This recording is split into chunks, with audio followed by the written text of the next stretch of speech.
Olá, na nossa última aula, nós estávamos analisando o princípio da anterioridade. E nós vimos as duas anterioridades e as discussões relacionadas à redução, né, à prorrogação de cobranças e à alteração de prazos de pagamento. Hoje, nós vamos começar, né, continuar a análise desse imposto por uma discussão que é extremamente relevante, que cai muito em concurso, que diz respeito à aplicação do princípio das duas regras de anterioridade, quando você tem a revogação de uma isenção ou quando você tem a revogação ou a extinção de um benefício fiscal. Por quê? Nesses casos, você não tem uma majoração direta. Eu não estou aumentando o tributo naquele conceito que eu já expliquei para vocês de modificação de aumento de alíquota, de tornar mais onerosa a base de cálculo, mas existe uma majoração que é indireta, né? Porque você tinha por exemplo, pense numa isenção. Você não recolhia o tributo por causa daquela isenção, e por força de uma revogação daquela lei, você passa a ter que recolher o tributo. Então, para muitos autores, né, isso sempre foi algo equiparado à criação de um tributo, porque é como se aquela obrigação tivesse surgindo pela primeira vez. Então, seria equiparado a uma, a uma criação do tributo. E aí você teria de observar as regras, esse sempre foi um entendimento até majoritário na doutrina, por força do princípio da não surpresa, segurança jurídica. Então, a doutrina majoritária sempre entendeu que, mesmo em casos de majorações indiretas, né, você teria de observar a anterioridade.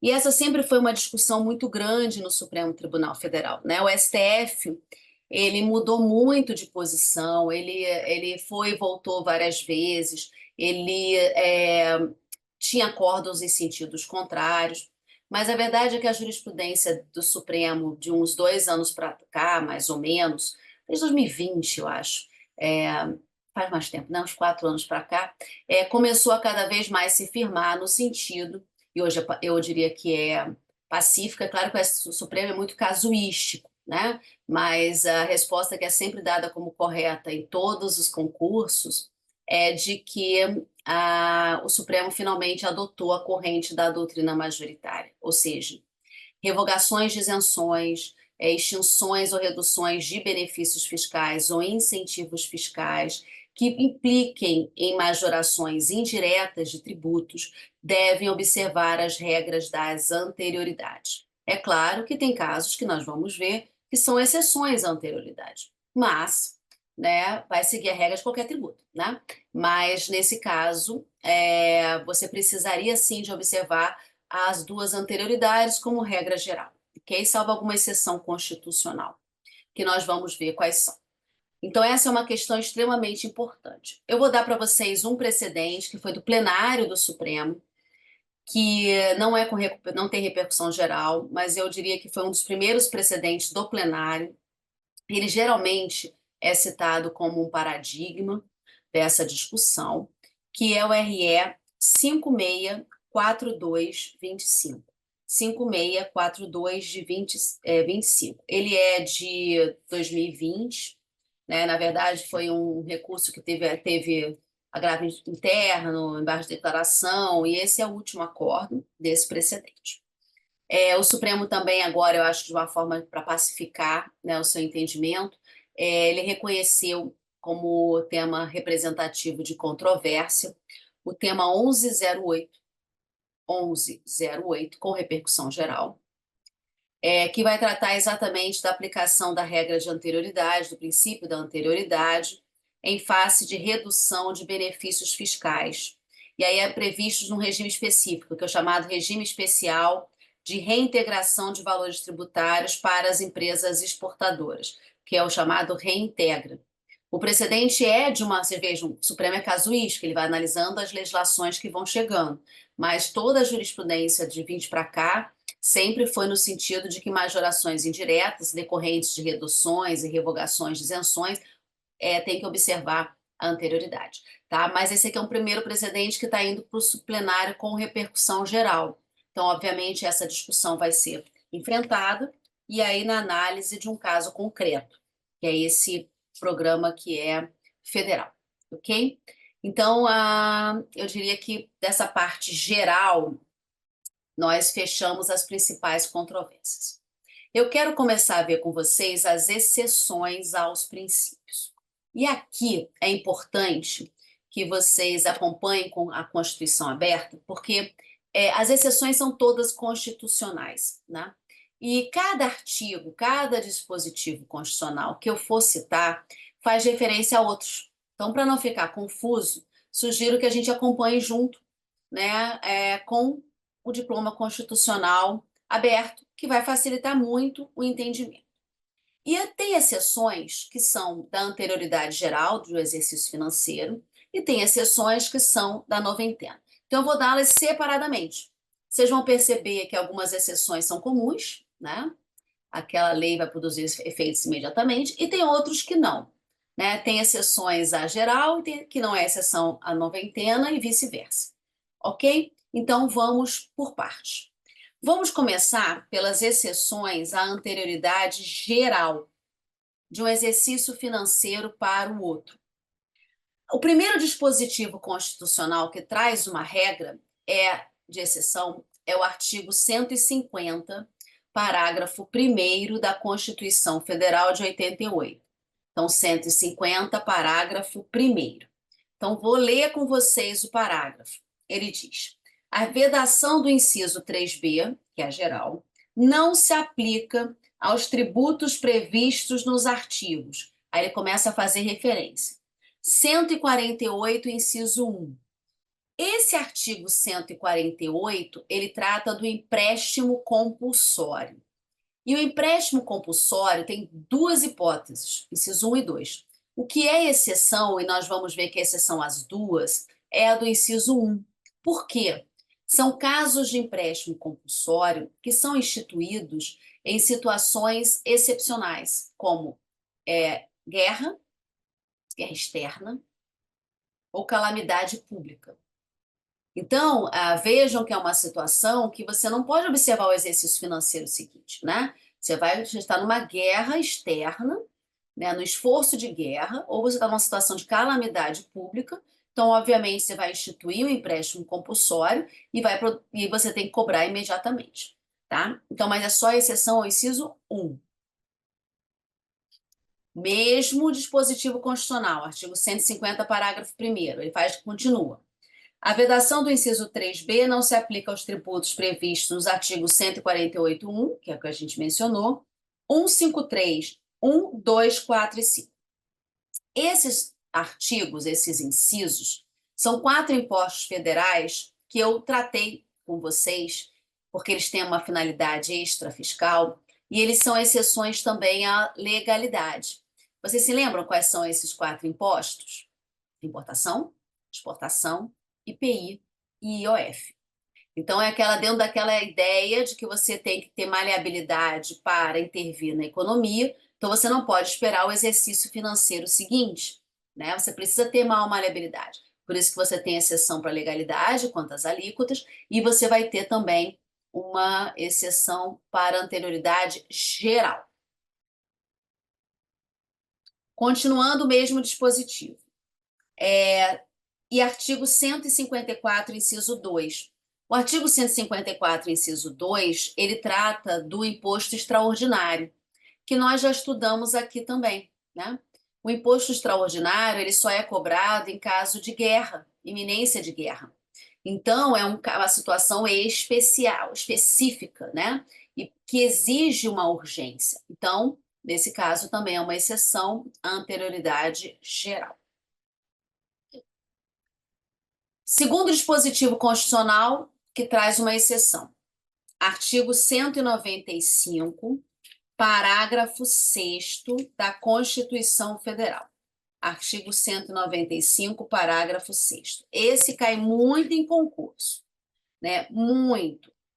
Ele diz o seguinte: as contribuições sociais de que trata este artigo, e aí vamos entender. O 195, ele trata das chamadas contribuições de seguridade social. eu já falei delas aqui, né? Contribuições de seguridade social são as que financiam previdência, assistência e saúde.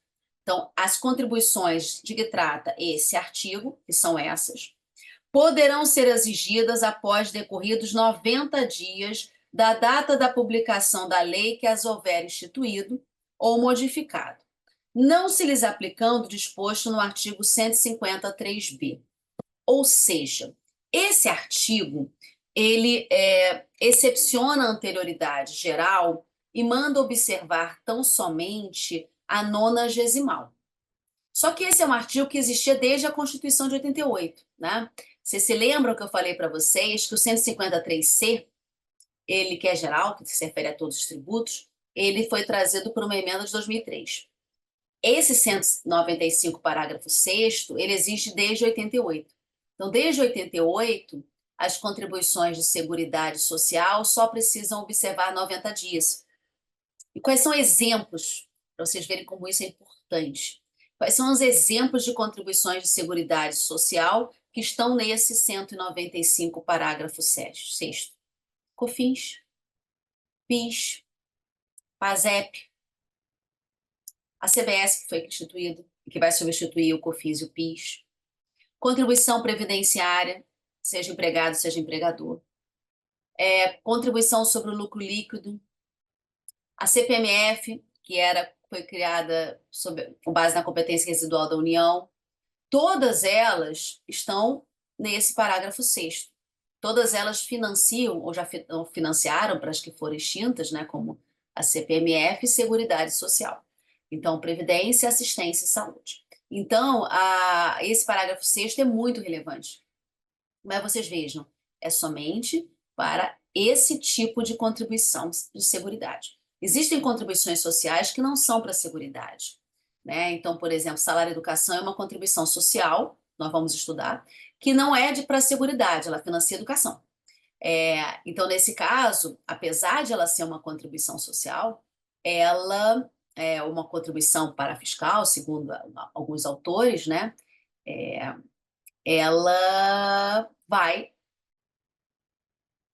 que depende muito da classificação e da nomenclatura, né?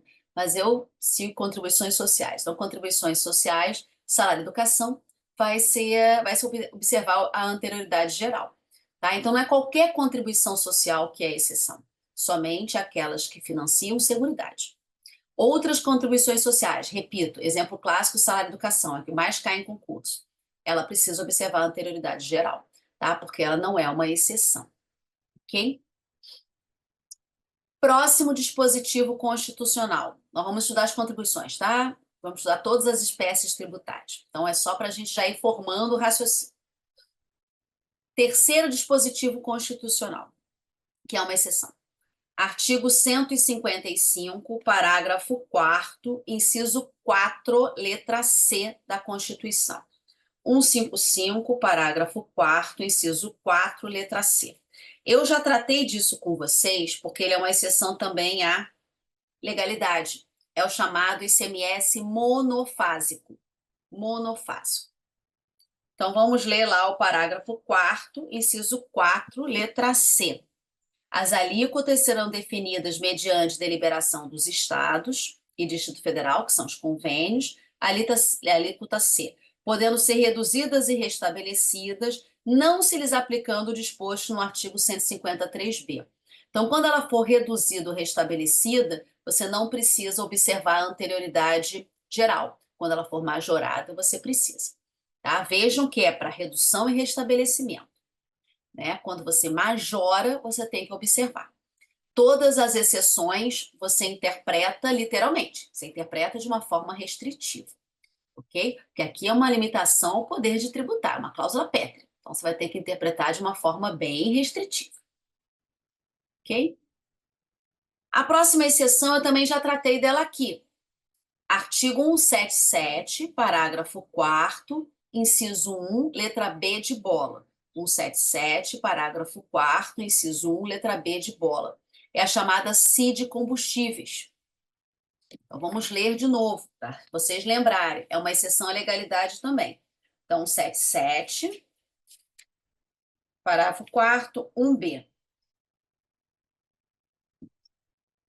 1. A alíquota da contribuição poderá ser, letra B, reduzida e restabelecida por ato do Poder Executivo, não se lhe aplicando o disposto no 153b. Lembrem-se, também é literalmente, a redução e o restabelecimento é que não precisa observar a anterioridade geral. Se você majorar, precisa. Vocês vejam que o 155 e o 177, eles têm uma redação bem parecida. Reduzir e restabelecer, né? Você não precisa observar a anterioridade geral, ok? Não é à toa, tá? Os dois, o 155, parágrafo 4º, ICMS monofásico e CID combustível, os dois incidem sobre comercialização, né? São hipóteses que incidem sobre comercialização de petróleo, gasolina, gás natural, álcool. Então, e foram introduzidos pela mesma emenda constitucional, que é a 33 de 2001, que tratou desse setor econômico, né? Então, tratou de outras coisas, né? Mas tratou também desse setor econômico. Então, não é à toa que a redação é parecida, tá? As exceções à anterioridade geral, a redação é exatamente a mesma, ok?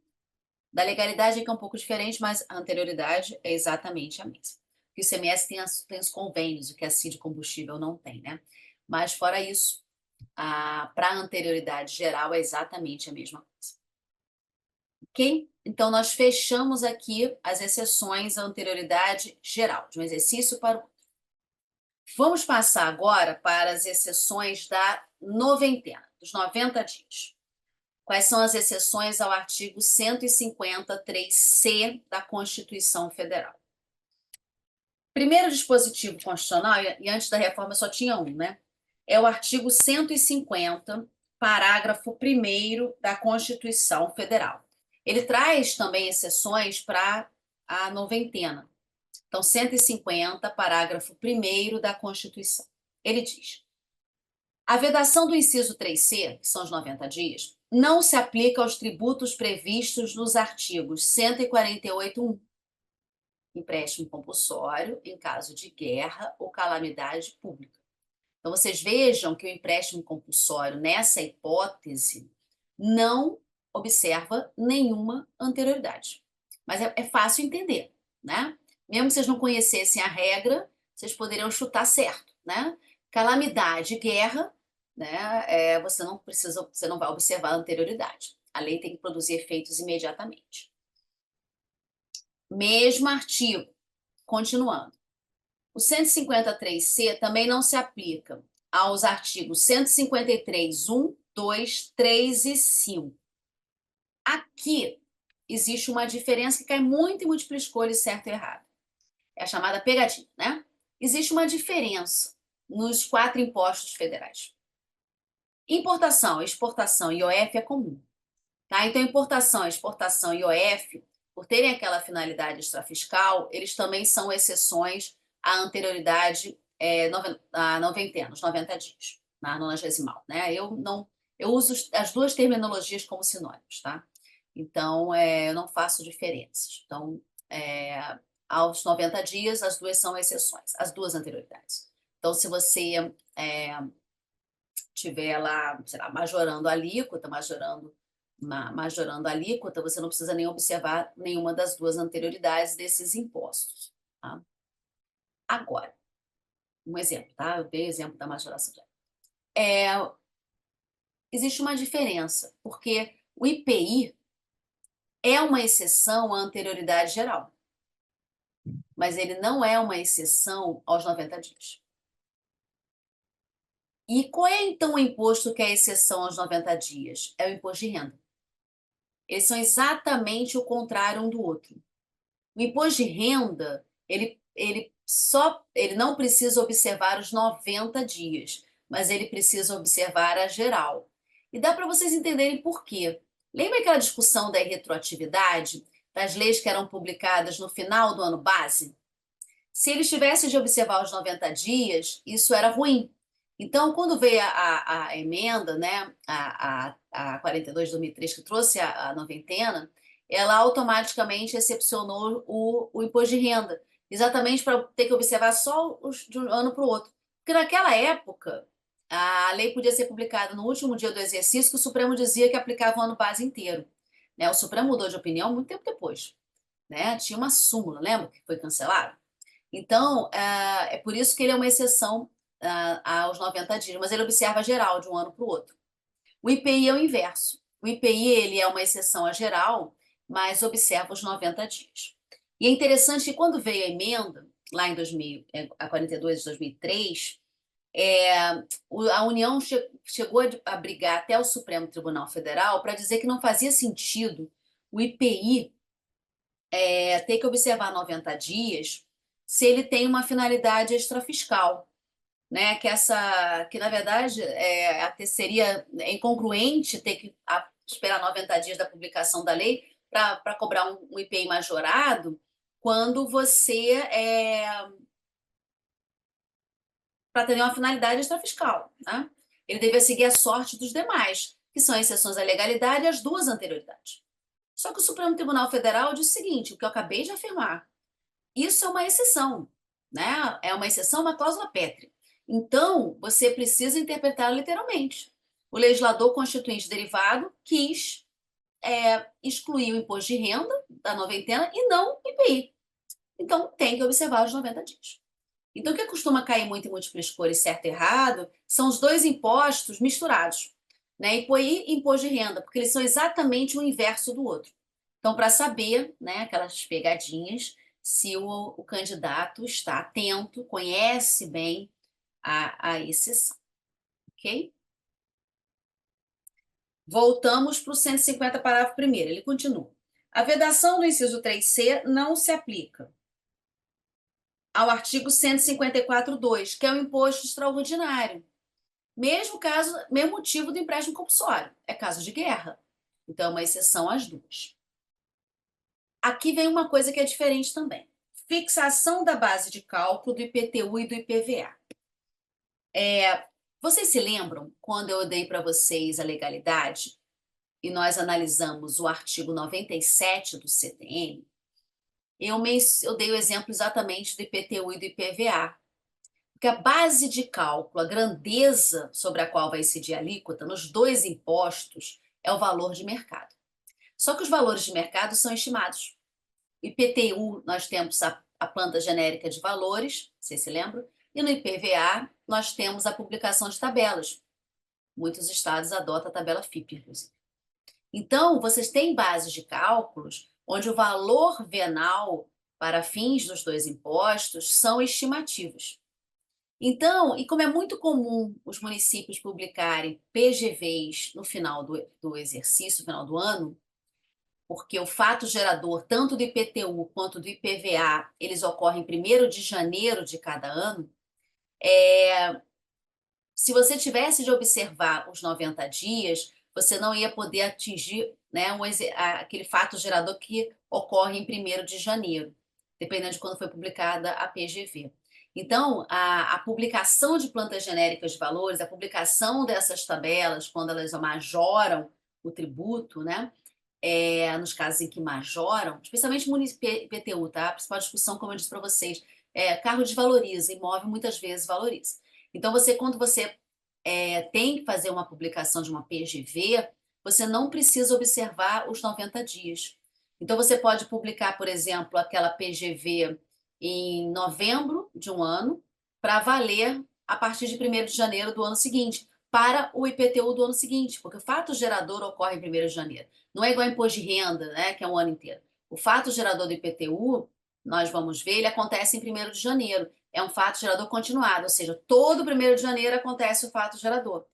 IPVA, a mesma coisa. Todo 1º de janeiro acontece o fato gerador. É diferente do imposto de renda, que é um período, que tem ano base, né? No IPTU e IPVA, não. Então, você tem essa exceção para a base de cálculo. Vocês vejam que é somente para a base de cálculo. E é exatamente por esse motivo, né? Por causa das tabelas, por causa das plantas genéricas de valores, como eu já expliquei para vocês quando vimos lá o 97 do CTN.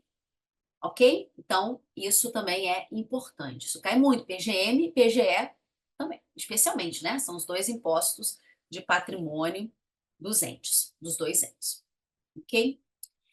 Quando vem a emenda constitucional é, da reforma tributária, eu tenho mais uma exceção à noventena, né, que foi trazida pela emenda constitucional 132 de 23. E aqui é uma regra transitória, mas eu quero citar, que está no artigo 130, foi introduzido pela emenda constitucional 132 e está no artigo 130 do ADCT, no parágrafo 1º, para ser mais exato, do artigo 130 do ADCT. Né? Essa é uma exceção que trata das chamadas alíquotas de referência. Elas são alíquotas que vão prevalecer durante o período de transição, daquele período onde você vai cobrar IBS, ISS e ICMS ao mesmo tempo. Né? E essas alíquotas de referência são fixadas por resolução do Senado, por isso está no ADCT, é uma regra de transitória, né? E o parágrafo 1º diz o seguinte: as alíquotas de referências, que são essas fixadas por resolução do Senado, e a finalidade básica delas é evitar a perda de receita dos entes federativos, né? Porque qual vai ser a ideia? Você vai reduzindo o ICMS e ISS e o IBS vai aumentando. Então, as alíquotas de referência são exatamente para poder não ter perda de arrecadação, né, nesse período de transição. Ok? Então, parágrafo 1º.